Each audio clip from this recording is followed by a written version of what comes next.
Hello, everybody. Welcome to Doc's Investing RX. Today, we're talking about something that sounds boring, but stick with me. It actually affects the price of your iPhone, your car, and yes, even your stock portfolio.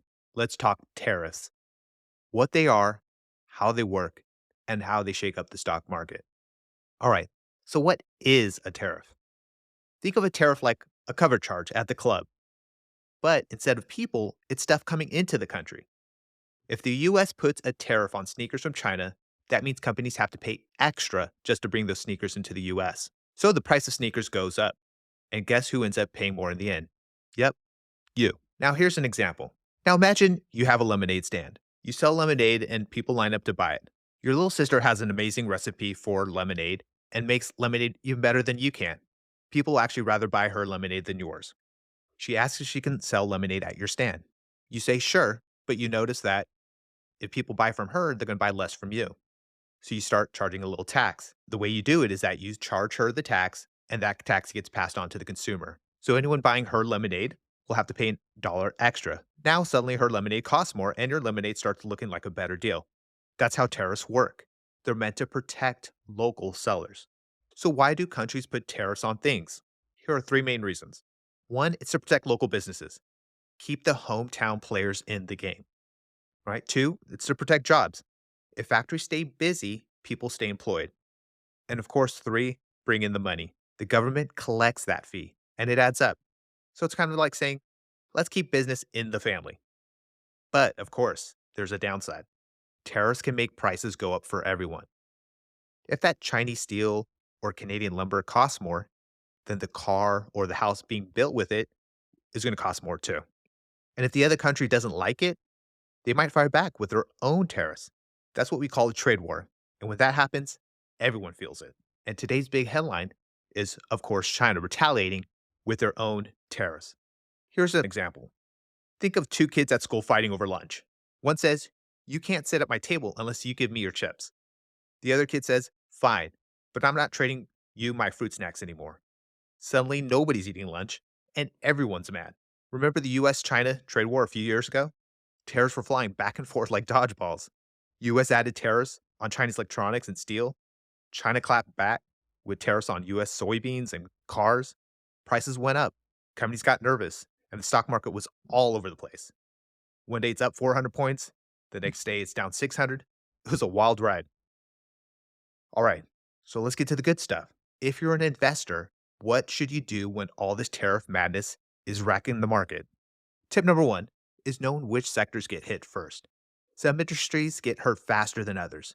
These are usually the automakers, because cars use foreign parts, tech companies, hello, iPhones made overseas, farming and agriculture, because exports like soybeans get taxed abroad.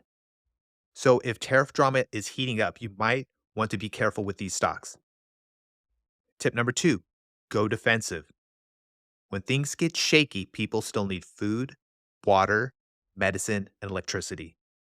Stocks in those areas are called defensive stocks, usually don't swing as much. So you want to look into utilities like electric and water companies, consumer staples, think toothpaste, soap, groceries, healthcare, because no one stops going to the doctor. These are your safe zones during tariff chaos. And my favorite stock company is Berkshire Hathaway. If you follow Berkshire Hathaway, you will notice that the stock has performed extremely well since Trump took office. It has been straight upwards, and because it does invest heavily into these defensive stocks. Tip number three, domestic is the key. Companies that do most of their business inside the US aren't as exposed to tariffs.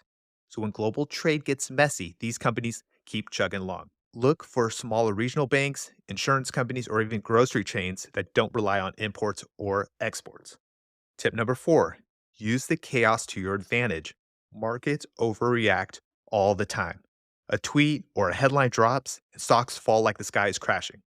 But if you do your homework, you might find good companies that just got unfairly beaten up. That's called a buying opportunity. It's like seeing your favorite sneakers go on sale because someone said the color's ugly. You know they're still fresh. You still got them for 30% off. It's the same deal in the stock market. If you're investing for the long haul, like retirement, and not next week, then tariffs are just speed bumps. Do not panic.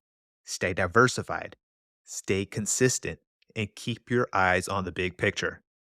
Warren Buffett didn't build his empire by chasing headlines. He bought good companies and held them for years. All right, so just to recap, remember tariffs are just taxes on foreign goods meant to protect local businesses.